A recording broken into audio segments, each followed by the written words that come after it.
Salut tout le monde, bienvenue dans cette après-séance qui sera consacrée non pas à Avengers 2, ce sera peut-être pour plus tard ça, j'aime faire les choses dans le désordre, ça sera consacré à Lost River de Ryan Gosling. Alors Lost River, c'est le premier film de Ryan Gosling en tant que metteur en scène, et très rapidement, ça raconte en gros la trajectoire d'une famille en galère dans une ville sinistrée aux États-Unis. Et vous avez été vraiment très nombreux à me demander un après-séance sur ce film. Ça m'a un peu surpris de voir à quel point vous étiez nombreux, mais en même temps, pas tant que ça, étant donné que ce film est assez déstabilisant, autant dans ses intentions de base que dans le contenu du résultat final. Donc voici mon avis sur la question, et cet avis, c'est que Lost River a tous les défauts et toutes les qualités d'un premier film. Et je vais commencer par les aspects négatifs. Le premier aspect négatif à mon sens, c'est que, étant donné que Ryan Gosling, c'est son premier film, et qu'en tant qu'acteur, il doit vraiment faire ses preuves en tant que metteur en scène, il a tendance à se réfugier derrière des influences un peu trop évidentes. Et il y en a trois vraiment que j'ai décelées qui sont assez flagrantes. La toute première qui m'a frappé, c'est l'influence de Terrence Malick, notamment au début du film, quand Ryan Gosling filme les moments de vie dans cette famille, avec ce côté un petit peu poésie du quotidien, avec ce côté caméra à l'épaule. Et il y a un plan en particulier qui est ce plan où Christina Hendricks se balade dans les hautes herbes avec son fils sur une lumière de soleil couchant qui est vraiment très belle. Et ça, c'est du Tree of Life de Terrence Malick. C'est exactement le même genre de plan et le même genre de feeling. Et le fait que Christina Hendricks et Jessica Chastain dans Tree of Life est une rousseur qui se fait écho n'aide pas vraiment à dissiper cette comparaison. Donc il y a une influence très marquée de Terrence Malick, en tout cas en début de film à ce niveau-là.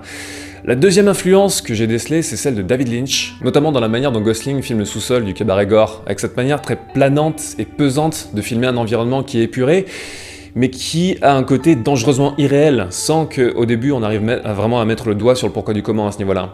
Et l'autre élément très lynchien du film, c'est aussi le personnage de la grand-mère, qui est mutique et qui ne parle plus depuis la mort de son mari et qui vit recluse dans sa maison. Et c'est un personnage lynchien à 200%. Et vraiment, ces deux éléments, autant le sous-sol du cabaret que le personnage de la grand-mère, auraient très bien pu figurer tel quel dans des films comme Lost Highway ou Mulholland Drive. Et la troisième influence que j'ai décelée, je ne suis vraiment pas le seul à l'avoir décelée tellement elle est évidente, c'est celle de Nicolas Winding Refn. Gosling, bien entendu, a fait 2 films avec lui, Drive et Only God Forgives, et on sent vraiment que Winding Refn a eu un rôle de mentor sur lui et sur sa réalisation, notamment de cette manière ultra esthétisée et ultra symétrique de filmer, avec ses jeux très contrastés sur les lumières et sur les couleurs.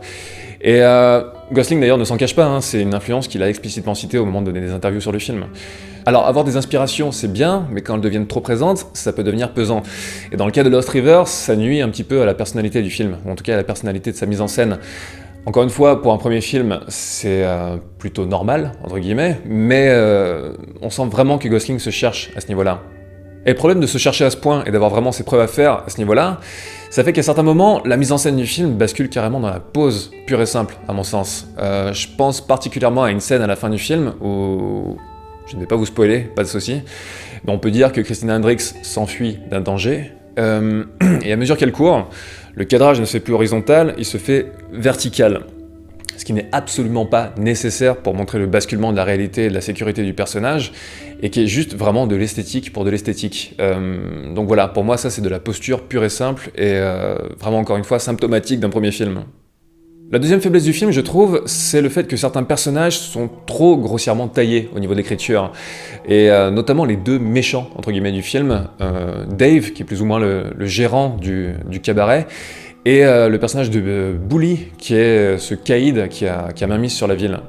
Le personnage de Dave, à la fraction de seconde où il entre en scène, on sait quel genre de personnage il va devenir, on sait quelle va être sa trajectoire, on sait quel genre de menace il va devenir. Et ça, c'est indiqué aussi par certains artifices de mise en scène, comme par exemple les cadres légèrement tordus quand il entre pour la première fois dans la pièce où Christina Hendricks l'attend. Et donc c'est quelque chose qui est voulu par Ryan Gosling. C'est pas comme s'il avait voulu instaurer une surprise et qu'il s'était loupé par maladresse. Non, dès le début, il veut nous montrer quel genre de personnage ça va être. Et c'est quelque part dommage, parce qu'il aurait été plus intéressant à mon sens de montrer en quoi il y a une évolution du personnage, à quel point au début il est censé aider le personnage de Christina Hendricks, et à quel point de manière pernicieuse, il va se transformer quelque part en loup, et devenir la menace qui devient plus tard. Mais non, là, tout est vraiment dès le départ assez clair, et ça laisse assez peu de place vraiment à une quelconque évolution, et c'est assez dommageable.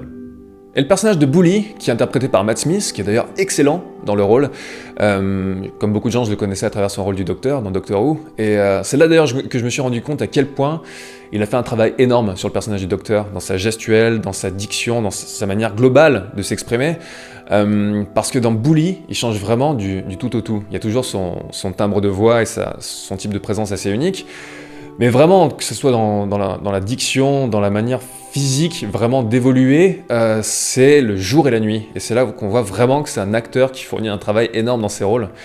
Et bref, le personnage de Bully, à mon sens, correspond, malgré le talent de Matt Smith, ce personnage correspond à ce dont j'avais parlé dans la chronique sur les clichés, il y a assez longtemps, qui est le personnage du méchant, trop méchant, et tellement méchant en fait que ça nuit à son côté méchant.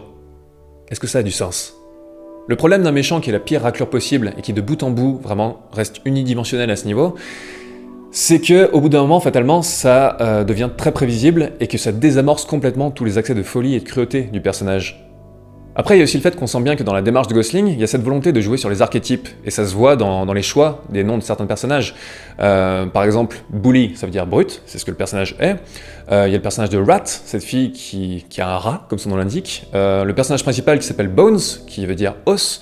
Donc voilà, c'est pas des noms classiques, mais c'est des noms qui correspondent à une fonction bien précise. On sent que Gosling a envie de créer des personnages qui soient simples, mais qui correspondent à une symbolique forte.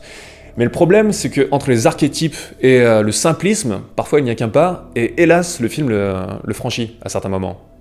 Et la troisième et dernière faiblesse du film, je trouve que c'est sa toute fin. Alors encore une fois, pas de souci, je ne vais pas vous spoiler, mais sans vous dire exactement de quoi il retourne, c'est une fin qui reste de l'ordre du factuel. Et pour un film qui joue à ce point sur la symbolique et qui a pour intention de développer un fond aussi touffu, c'est super dommage, parce qu'il manque un véritable épilogue qui puisse amener le propos du film sur un niveau supérieur, ou en tout cas transcender ce propos. Là encore une fois, on reste vraiment dans un rebondissement factuel, et c'est pas du tout une fin appropriée pour ce type de film, ça m'a vraiment laissé sur ma faim, j'ai presque eu l'impression de voir la fin d'un film d'exploitation lambda. Mais par-delà ces défauts, qui sont encore une fois inhérents à la plupart des premiers films, Lost River contient aussi une grande qualité, c'est la sincérité et la fraîcheur qui s'en dégagent. Ça m'a fait vraiment plaisir de voir ça, on sent vraiment que Gosling essaye des choses, et comme je l'ai dit à de multiples reprises sur cette chaîne, c'est ce genre de film, je crois, pour lesquels j'ai le plus d'affection, c'est ceux qui sont imparfaits mais qui essayent vraiment des choses.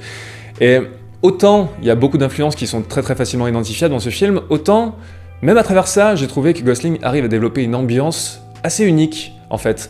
Bon, bien sûr, on peut mentionner Twin Peaks, on peut aussi mentionner Mad Max, à ma grande surprise. Par exemple, la scène où Matt Smith se balade à travers la ville sur sa bagnole, la ville déserte, il a un haut-parleur et il crie en gros « c'est moi le boss ».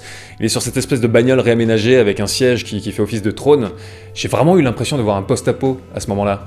Et ça, c'est un côté qui m'a beaucoup plu. C'est cette manière qu'a le film de développer une ambiance et un cachet sans insister trop lourdement, en fait. Par exemple, il y a ce côté fantastique, mais en fait, non, parce qu'il n'y a pas d'éléments explicitement fantastiques dans le film, ou en tout cas, la barrière n'est jamais franchie totalement. Donc, il y a vraiment cette manière d'y aller sans trop insister que j'ai trouvé assez subtile et assez louable de la part de Gosling.